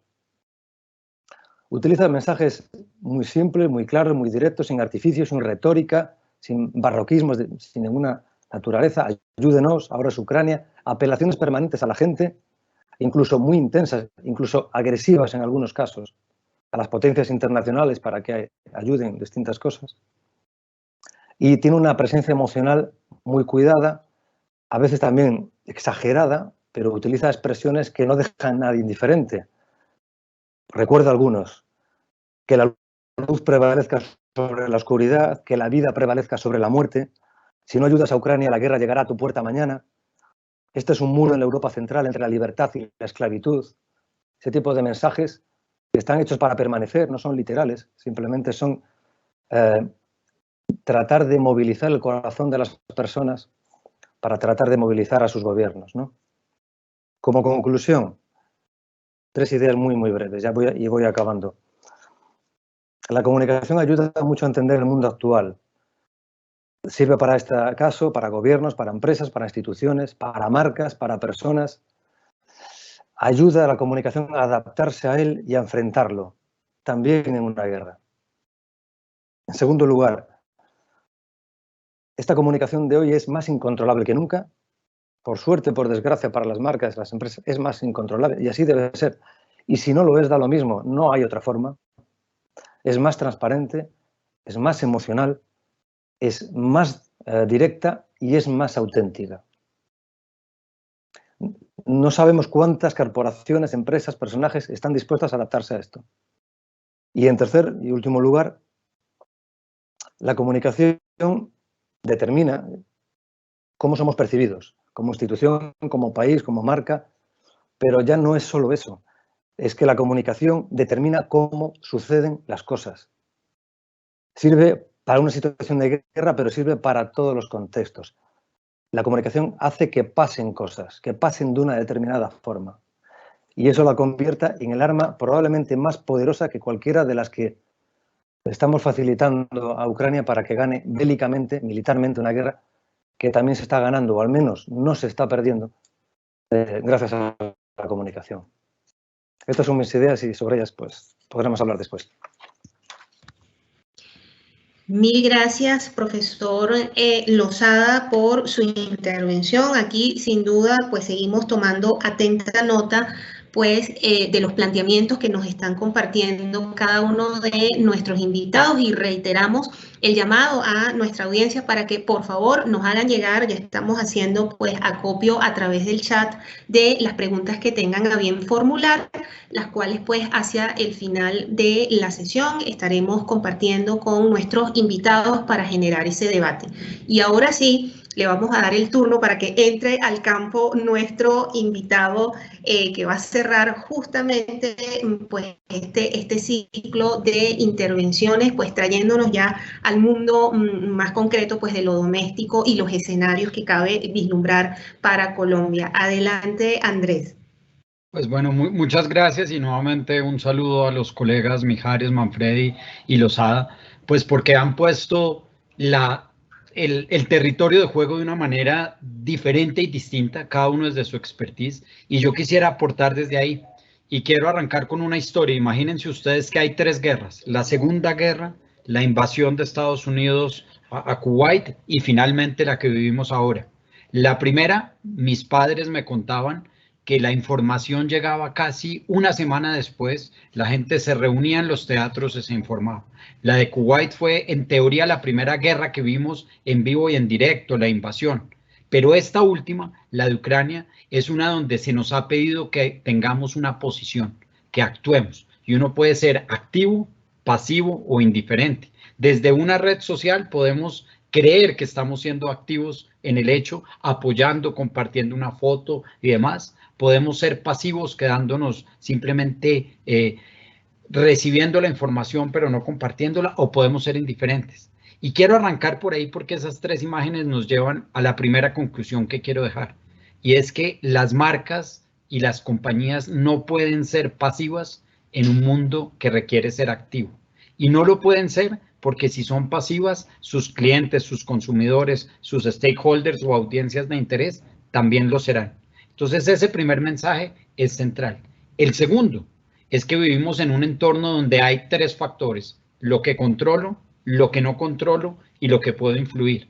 Y claramente las marcas pues no se meten en lo que no controlan, pero como decía el profesor Manfredi, pues sí se han metido en lo que pueden influir, en tomar la decisión de salirse o no salirse, pero no solo porque estén convencidas, sino porque la presión que les han generado hace que tengan que tomar unas decisiones como tal.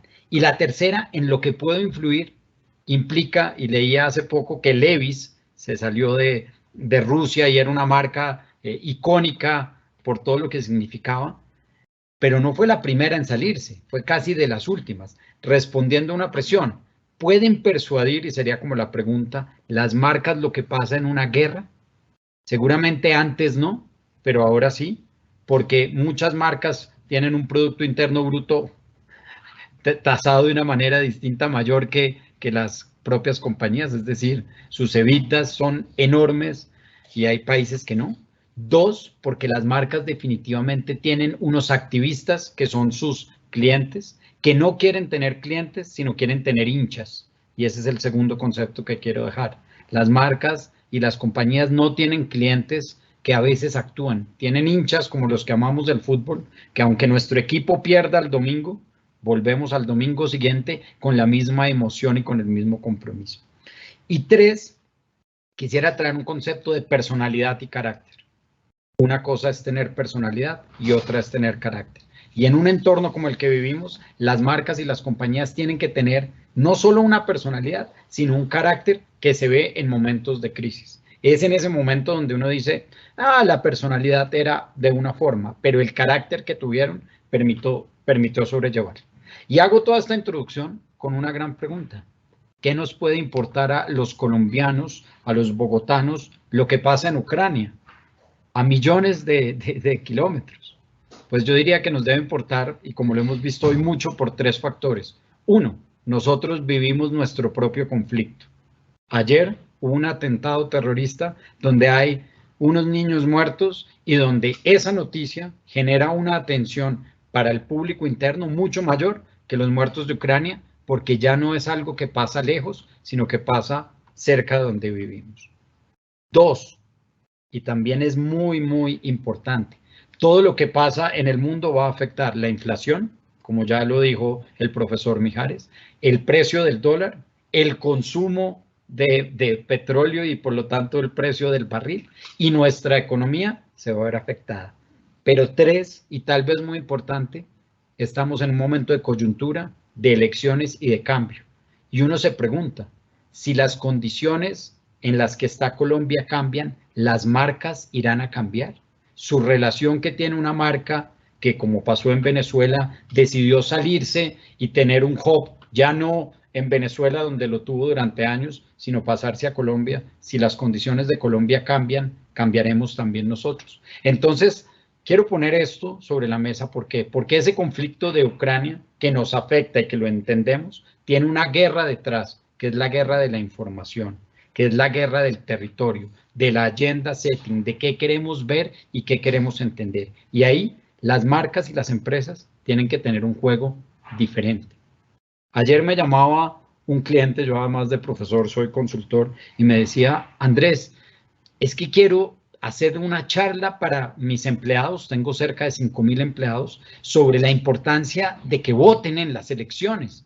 Pero me da mucho susto de que cuando yo tome ese activismo se malentienda de que los estoy tratando de llevar a que voten por un lado A, por un lado B o por un lado C. ¿Qué puedo hacer? ¿Me quedo pasivo? ¿Me quedo indiferente? ¿O de todos modos hablo de la importancia de votar o no votar? Y ahí empieza uno a tener que tomar decisiones. Entonces, mensaje 1, las marcas y las empresas no pueden ser pasivas porque sus clientes y sus stakeholders no lo son.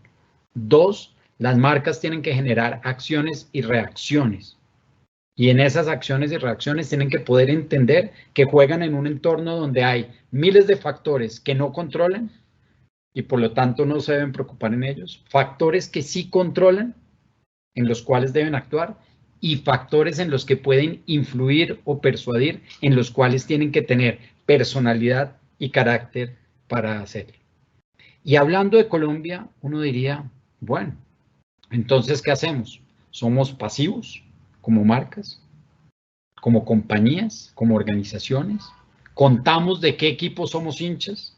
Mis colegas europeos saben que así como uno es hincha del Real Madrid o del Barcelona, uno es de izquierda o de derecha claramente, y en Colombia no lo somos.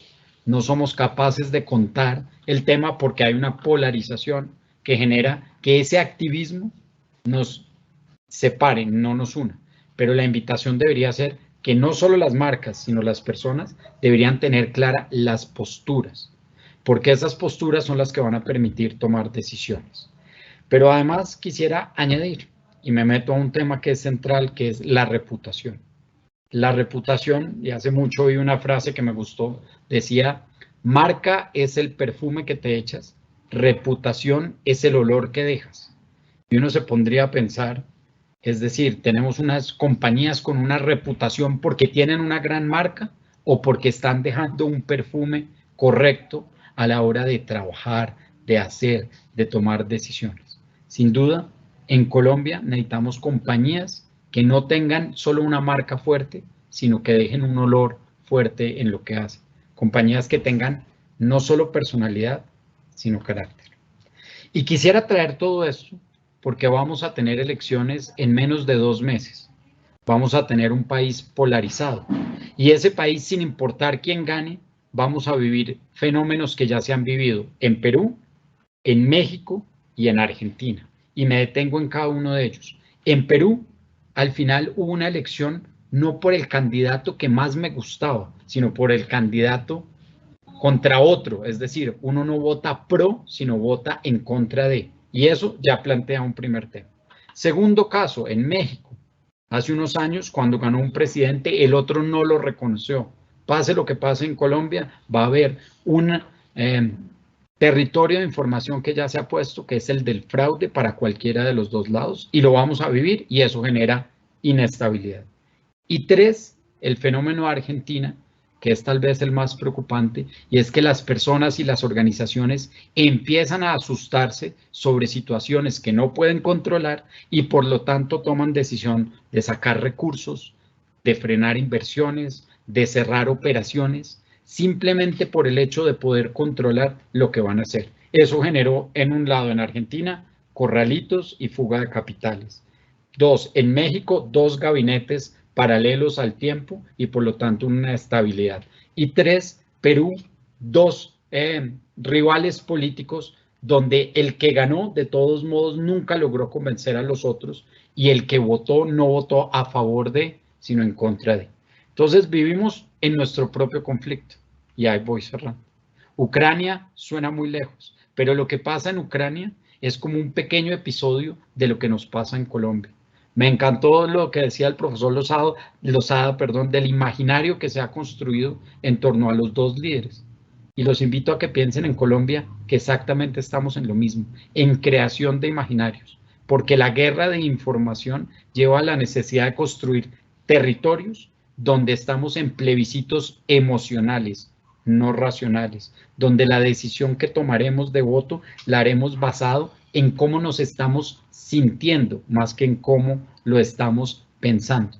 Y en ese sentido va a ser clave la reputación de las personas, entendidas no como cuánto lo conozco, sino qué tan dispuesto estoy a defenderlo o a recomendarlo. Entonces parece como un gran salpicón de temas que he traído sobre la mesa, pero sí quisiera dejarlos con la siguiente reflexión. Ese conflicto que vivimos en Colombia, esa necesidad de que las marcas tomen y sean activistas, nos debe llevar no a buscar un activismo que polarice, sino buscar un activismo que permita generar unas discusiones y unas reflexiones diferentes. Si las marcas y las compañías son pasivas, los clientes seremos pasivos.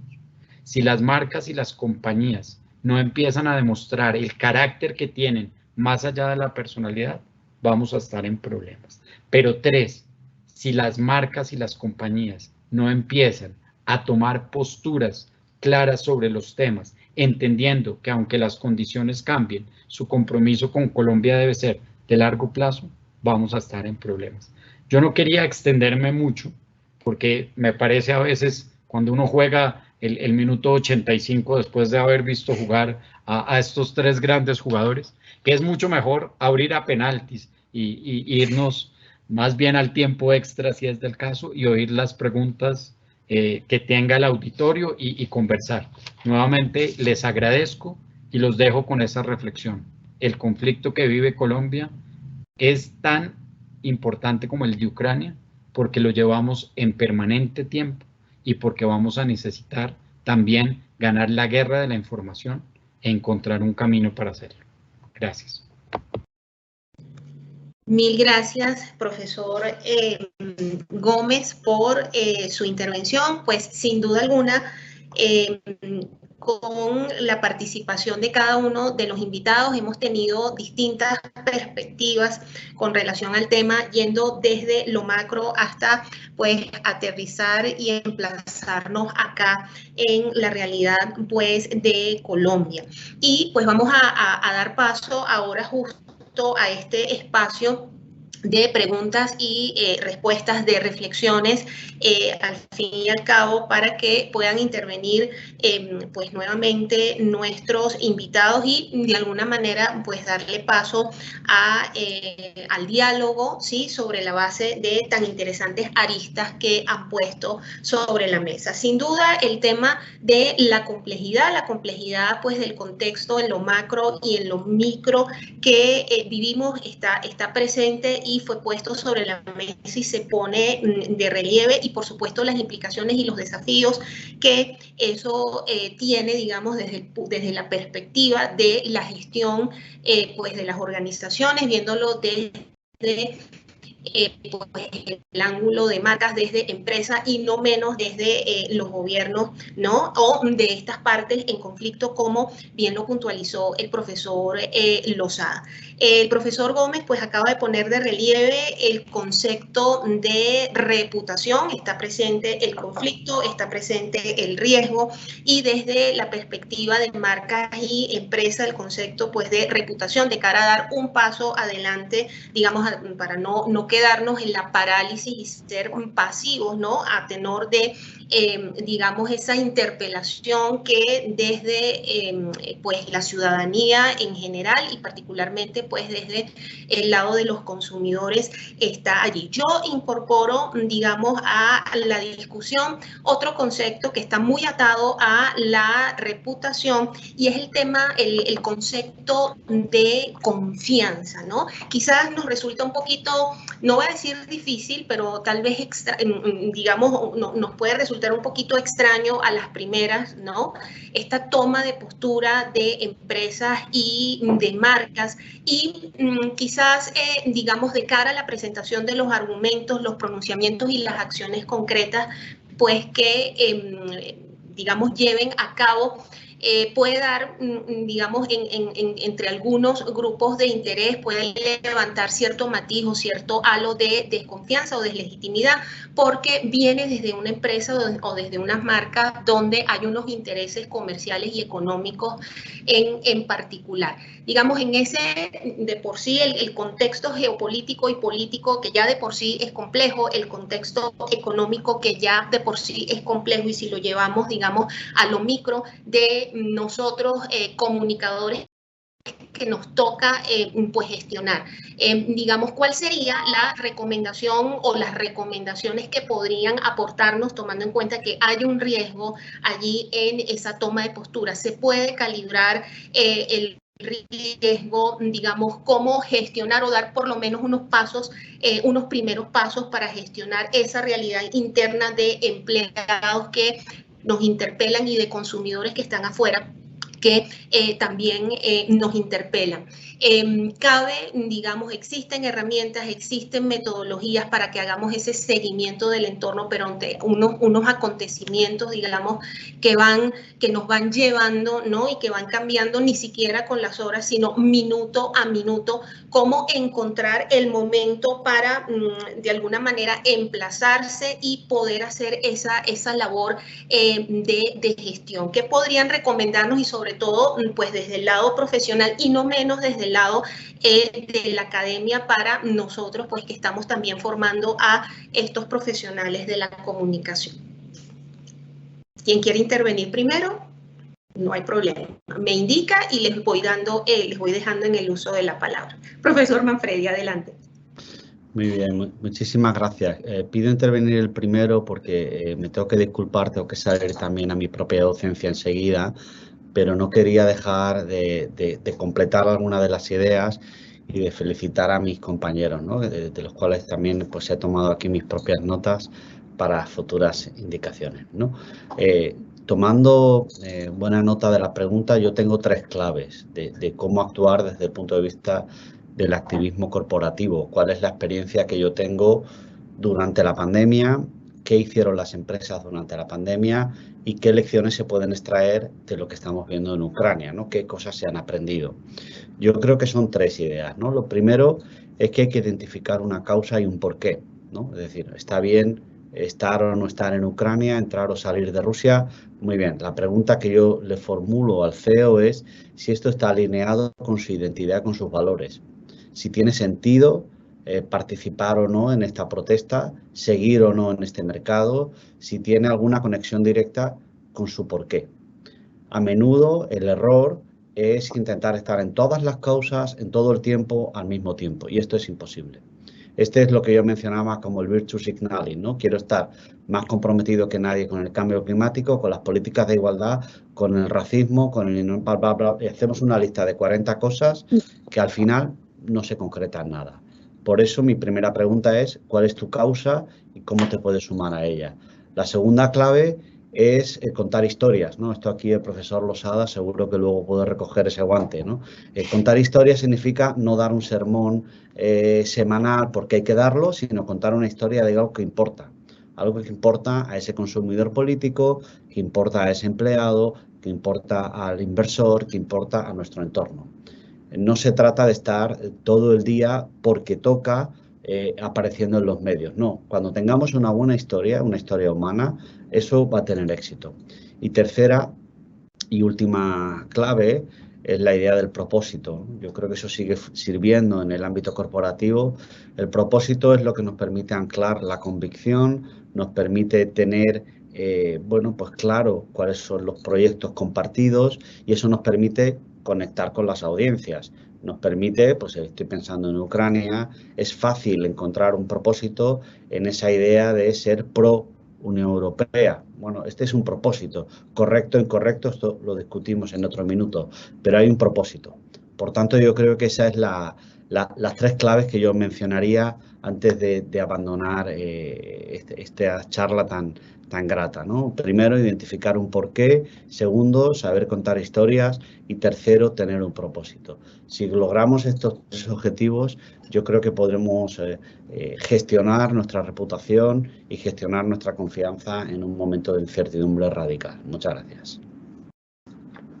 Mil gracias, profesor pues Manfredi, pues por su compañía hoy en este evento, por tan pertinentes pues planteamientos que ha puesto sobre la mesa, y sin duda pues este es un tema sobre el cual pues me temo pues continuaremos conversando, porque vuelvo y repito, pues los acontecimientos se suceden pues casi que segundo a segundo, ni siquiera minuto a minuto. Le agradecemos pues por pues este espacio que ha abierto en su agenda, y pues le deseamos una feliz jornada en sus clases pues y en el resto del día. Mil gracias, nuestra gratitud inmensa. Vale. Muy bien. Pues, profesor Losada, profesor Gómez, digamos a partir del planteamiento del profesor Manfredi, si quieren agregar algo más. Sí. ¿Sí?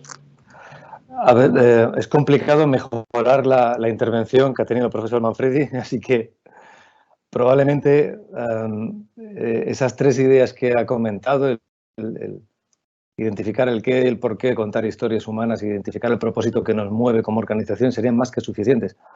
A lo que añadiría un par de detalles complementarios con estas ideas, que sería, bueno, una reflexión de el pozo que está debajo de toda esta realidad. Es que las marcas son algo más que empresas que venden cosas o que proporcionan servicios. Hace mucho tiempo que las marcas son otra cosa o deberían ser otra cosa, teniendo en cuenta que la sociedad es tiene una situación, es un escenario, un ecosistema radicalmente diferente al que era cuando esas marcas nacieron o cuando fueron madurando en los últimos años o en las últimas décadas. Así que ese tipo de audiencia más informada, más comprometida, necesita mucha más de sus marcas, más allá de un servicio o un producto de más o menos calidad. Y otro detalle, un segundo y último detalle, sería para afianzar esos vínculos, la confianza o esos vínculos puramente emocionales que unen a la gente y también unen a las marcas. Hay que estar permanentemente escuchando. No hay un momento concreto para escuchar, para estar atento, sino que hay que ejercer, digamos, una escucha activa de forma, digamos, permanente a través de todos los canales que la tecnología nos permite y la metodología científica, en todo caso, también nos permite, para estar atento a cuáles son las emociones, las prioridades, las sensibilidades, todo ese universo más o menos emocional, porque no todo lo emocional es puramente emocional, que digamos que caracteriza a la gente con la que mantenemos unas relaciones que queremos que sean duraderas, ¿no? Así que si entendemos que las marcas son eso más de lo que eran, y entendemos que escuchar a la gente y hacer una escucha activa, que no se trate solo de escuchar permanentemente, sino dar respuesta en forma comunicativa y en forma de conductas, en forma de comportamientos concretos, si somos capaces de hacer esto de verdad, no solo declararlo, sino hacerlo, creo que también ganaremos un terreno importante en esto que comentaba yo. Vale, mil gracias, profesor Lozada. Profesor Gómez. No, yo añadiría, porque creo que lo han dicho, una última C, y es la C de coherencia, y es que las organizaciones sean coherentes, porque las decisiones de su activismo no puede ser o por una moda o por un país o por un momento, sino que tienen que ser coherentes frente a lo que creen en ese propósito superior, y por lo tanto también deben revisar sus prácticas. Y hay una pequeña coherencia ahí, es el cálculo que tienen que hacer. Si yo soy una compañía de alimentos y decido retirarme, tengo que entender que en ese cálculo puedo estar afectando más de lo que puedo beneficiar, y eso lo vivió Cuba durante muchos años con el bloqueo. Entonces es como siempre, hacerse las preguntas antes que dar las respuestas, porque como en todo no creo que haya una receta a seguir, sino una serie de preguntas que permiten entender. Pero añadiría a lo que han dicho coherencia y entendimiento de impacto. Vale, muy bien. En línea, sí, con los planteamientos que nos han compartido, tenemos acá una pregunta, digamos que en palma, ¿sí? Y es la siguiente: ¿qué iniciativas desde el empresariado podemos adoptar para contrarrestar, ¿sí? O en este caso, digamos, para, apuntar a la mitigación de efectos resultado de la guerra en medio de la infoxicación? Contrarrestar o mitigar esos efectos resultados de la guerra en medio de la infoxicación. ¿Qué medidas o qué iniciativas pudiésemos formular desde, digamos, el lado de las organizaciones? Yo siempre he creído que más que el problema de la infoxicación como término es que uno solo vea un lado de la información. Si es un dado, y piensen ustedes en un dado, al final si yo solo miro un lado de ese dado, siempre voy a ver el mismo número y el que hay encima. Entonces, más que la infoxicación, sería la invitación a que las compañías y las personas miraran y entendieran otros temas. Todos sabemos que los algoritmos de las redes sociales hacen que veamos más de lo que nos gusta y menos de lo que no, lo cual nos termina sesgando y perdiendo la capacidad. Lo mismo pasa con las organizaciones. Creo que si solo se enfocan en mirar un lado del problema y de tomar una postura sobre ese lado del problema, no miran lo otro. Sería como una respuesta inicial. Yo solo me cabe añadir que, bueno, es una pregunta tan complicada que no me atrevo a dar ninguna contestación que sea suficientemente buena como para contestarla completamente. Solo se me ocurre, a ver, cualquier tipo de problema siempre resulta más llevadero o siempre resulta capaz de ser resuelto en alguna medida, en la medida en la que podamos utilizar la comunicación de forma constructiva, transparente y racional. Entonces, si utilizamos una comunicación de calidad, podemos enfrentar los problemas que nos afecten como marca, como empresa, como gobierno, de una forma positiva. Eso no resuelve la situación, no apaga los fuegos, pero nos ayuda a que la gente entienda cuál es nuestra posición en cada momento, la forma de entender lo que está ocurriendo de forma más o menos constructiva, y a partir de ahí encontrar un territorio en el cual, si no podemos evitar el daño, sí podemos evitar que sea tan grave o que dure tanto tiempo como podría ser, ¿no? Entonces, comunicación de calidad y comunicación con arreglo a estos criterios de la sociedad, tecnológica y comunicativamente que tenemos, creo que podrá ser algo que nos va a ayudar siempre, ¿no? Nunca nos va a perjudicar y por ahí podemos ganar. Vale, muy bien. Hay un tema acá que pues me voy a tomar el atrevimiento de pues nada, ponerlo de relieve, ¿no? Por ejemplo, y digamos tratando de hacer ese paralelismo entre el contexto global macro y el contexto pues micro más doméstico, aprovechando pues la intervención del profesor Gómez. En el caso de las empresas y las marcas, pues dada la situación en Ucrania, no solo hemos visto, digamos, acciones concretas que pues tienen que ver con el retiro del mercado o trato concreto pues con otras empresas o entidades rusas, ¿sí? Sino también algo que me ha llamado poderosamente la atención, porque es una realidad que se viene viviendo pues, en Europa y no menos en el caso de América Latina, y cada vez más, pues de una u otra manera, las empresas en concreto, las organizaciones en general, pero las empresas pues se ven interpeladas, que es el tema de la crisis de los refugiados y las crisis humanitarias, ¿no?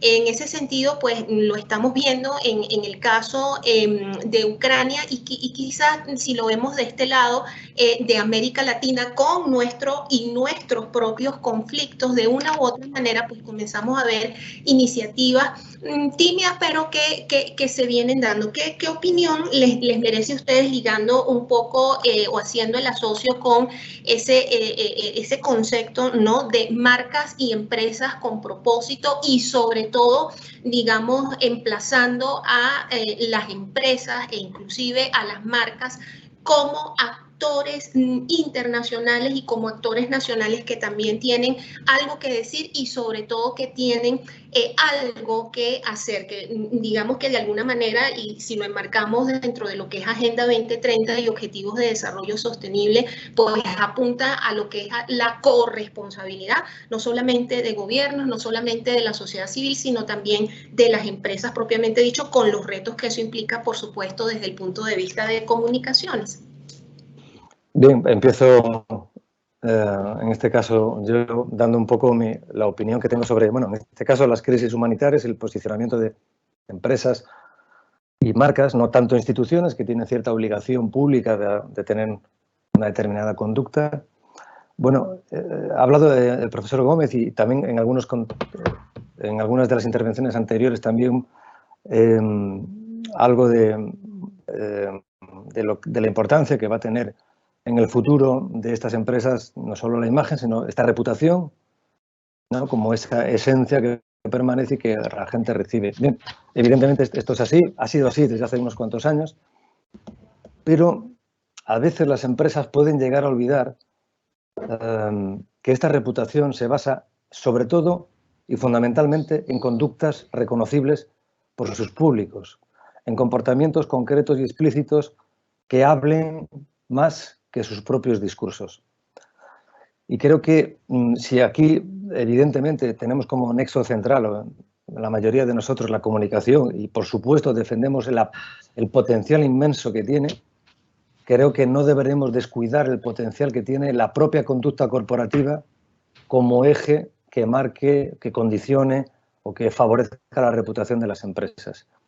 Y, como también decía el profesor Gómez antes, con la coherencia que obliga a decir y a hacer las mismas cosas, que la comunicación no oculte la acción o no la maquille y que la conducta sea contada adecuadamente por la comunicación. Entonces, hay que tener en cuenta las dos vías del tren que nos conduce hacia la reputación, la comunicación y la propia acción, y tener en cuenta que nuestros públicos nos van a juzgar, lo hacen incluso inconscientemente, por cómo decimos, pero también y sobre todo por cómo hacemos las cosas. Al final había una de esas frases célebres que decía: si quieres gozar de buena reputación, preocúpate de ser lo que aparentas ser. Era una frase de Sócrates y creo que eso lo sabe, que pues tienes todo el punto. Yo añadiría además que uno nunca es culpable, pero siempre es responsable. Es decir, uno no necesariamente es culpable, pero siempre es responsable. Y la invitación a las compañías y en general como en torno a la pregunta sería: en crisis hay una máxima que dice: diga qué hizo para evitar que un hecho sucediera, diga qué está haciendo para manejarlo y diga qué va a hacer para que no se vuelva a repetir. Y aunque viene de la crisis, ante la pregunta uno podría decir: bueno, ¿qué hemos hecho para evitar que una situación sucediera? ¿Qué estamos haciendo para manejarla? ¿Y qué vamos a hacer para que no se repita? Ya sea en el caso colombiano, migración de venezolanos, ¿cómo los vamos a atender? Todos los temas importantes, cómo realmente estamos trabajando. Entonces, pues creo que al final no necesariamente somos culpables, pero obligatoriamente somos responsables. Vale. Pues estamos justo ya pues a 14 minutos de concluir pues el evento. Tenemos por acá, vamos a revisar si tenemos otra pregunta. Por lo pronto, no tenemos otra pregunta de la audiencia, con lo cual entonces invitamos a pues nuestros panelistas si quieren hacer un comentario, digamos, de cierre para la jornada.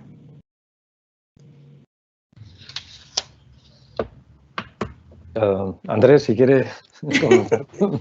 No, yo creo, uno, que lo más interesante, lo más importante es poder entender que no estamos solos y que no somos un planeta, sino somos digamos, una vía láctea, y que lo que pase en Ucrania sí tiene unas implicaciones en lo que pasa en Colombia. Siempre hay un chiste de esos colombianos que dicen, somos Cundinamarca, no Dinamarca. La realidad es que lo que pasa en Ucrania tiene unos efectos de lo que sucede en Colombia. Dos, que efectivamente ese caos y ese desorden implica una mirada estratégica sobre los temas. Y tres, tal vez ligándolo a lo que más me apasiona a mí y seguramente al profesor Lozada también, es que la comunicación no está hecha, y lo has dicho varias veces, simplemente como para subtitular simplemente una película, sino para construir los guiones de la película, pero obviamente necesitamos que preceda a la acción. Es decir, que si uno lo dice y lo hace, lo ha dicho 2 veces. Si uno solo lo dice, lo ha dicho 1 vez. Estoy totalmente de acuerdo con Andrés en todo, en estas conclusiones. A lo que cabe añadir muy poco más que no se haya comentado ya. Creo que efectivamente la comunicación es un arma estratégica de primer orden. Hay gente que lo ha entendido ya, empresas o marcas que lo han entendido ya, otras que todavía no. Llevamos un recorrido, hemos avanzado mucho en los últimos años. Creo que hablar de esto hace, no digo 20 años, 10 años, nos situaba en un escenario muy diferente. Ocurre que dramáticamente, cuando ocurren crisis de alguna naturaleza sanitaria, económica, bélica, es cuando la gente aprende y comienza a hacer cosas que de otro modo no haría. En situaciones pacíficas nos olvidamos de ciertos avances científicos, por ejemplo, pero también comunicativos. Así que aprovechemos toda la información que nos está desgraciadamente proporcionando esta guerra, igual que la pandemia nos proporcionó muchas enseñanzas de cómo manejar al público interno y cómo focalizar el compromiso que tenemos con ello, y entendamos que hay 2 formas de entender la comunicación del futuro. Una es hacerla bien y otra es hacerla mal. No existe la opción de no hacerla. Así que tratemos de hacerla bien haciéndola estratégica. Mil gracias a los dos, ¿sí? Por estos comentarios de cierre. Yo pues retomo, pues como han apuntado ambos, no perder el sentido estratégico aún en medio pues de la complejidad e inclusive el caos, ¿sí? Sino más bien aprovechar y realimentar esa estrategia a partir de esa complejidad y de ese caos. Y aunque sin duda es un contexto en lo macro y en lo micro que nos plantea muchas dificultades, muchos desafíos y muchísimos retos, encontrar allí la oportunidad, ¿sí?, del aprendizaje, sin duda como competencia, aprender, ¿sí?, constantemente, permanentemente, sin fórmulas ni recetas, porque ciertamente pues no las tenemos, son situaciones inéditas prácticamente que se nos están presentando con la velocidad y la inmediatez pues que pues la propia tecnología imprime. Quizás así casi como siempre digo, como preguntas de certámenes de belleza, bueno, si usted tuviese la oportunidad de, digamos, pues algún capítulo o algún evento de la historia, tacharlo, eliminarlo o modificarlo, ¿cuál sería? Bueno, yo diría pues ninguno, porque cada uno de los acontecimientos, los eventos y los hechos que vivimos ciertamente asientan, ¿sí?, ese background y esa experiencia y nos permite aprender. Y sin duda yo creo que en el caso pues de nuestros comunicadores corporativos y estratégicos y organizacionales, que están en formación. Sin duda, ¿sí? Es difícil y es complejo, pero esta es una excelente oportunidad y para quienes están en ejercicio, no menos, y además con una gran responsabilidad para ir dejándonos como ese rastro, ese perfume de alguna manera, como nos decía Andrés, ¿no? De cómo maniobrar, de cómo gestionar y de cómo manejar, digamos, los márgenes poco o muchos que tengamos, ¿no? Para esos discursos y esas acciones, y no menos, digamos, retomando la intervención del profesor Lozada, sí hablamos sí de la comunicación de gobierno en general y en particular pues de la comunicación de mandatarios o jefes de Estado pues que están ocupando y que tienen sobre sus hombros pues la inmensa responsabilidad de conducir los destinos de un país y los destinos de los ciudadanos de ese país, que no es menudo el asunto. Pues nada, siendo ya las 11:52, de nuevo reiterar mi gratitud inmensa para cada uno de nuestros invitados especiales que tan gustosamente pues aceptaron y tan generosamente aceptaron brindarnos este espacio, inclusive desde otras latitudes, porque ya para José Carlos son buenas tardes, ya nosotros estamos a punto a 8 minutos de entrar al mediodía. Profesor Víctor Mijares, que pues ya se tuvo que retirar por otros compromisos, profesor Juan Luis Manfredi, que fue precisamente a su jornada hoy de docencia, profesor José Carlos Lozada y profesor Andrés Gómez. Profesor José Carlos Lozada, que lo tendremos, si Dios quiere, el próximo semestre en nuestra maestría en comunicación estratégica, dictando precisamente clases en la asignatura de comunicación en procesos de crisis, y el profesor Andrés Gómez, que lo tuvimos este semestre pues en la asignatura de gestión de empresas y servicios de consultoría en comunicación. Mi gratitud, por supuesto, pues también para las personas que nos acompañaron en el auditorio. Gracias por estar siempre con nosotros, gracias por ser tan consecuentes con cada una de las sesiones de diálogos con Sabana, esta que fue extraordinaria, y además cambiamos de formato porque fue una sesión a 8 manos con nuestros 4 invitados. Les estaremos informando sobre las futuras sesiones. Les mando un fuerte abrazo, cuídense mucho y feliz almuerzo. Mil gracias, que estén muy bien. Gracias, un abrazo, hasta pronto. Hasta pronto. Gracias, hasta luego. Hasta luego, Andrés, que estés muy bien.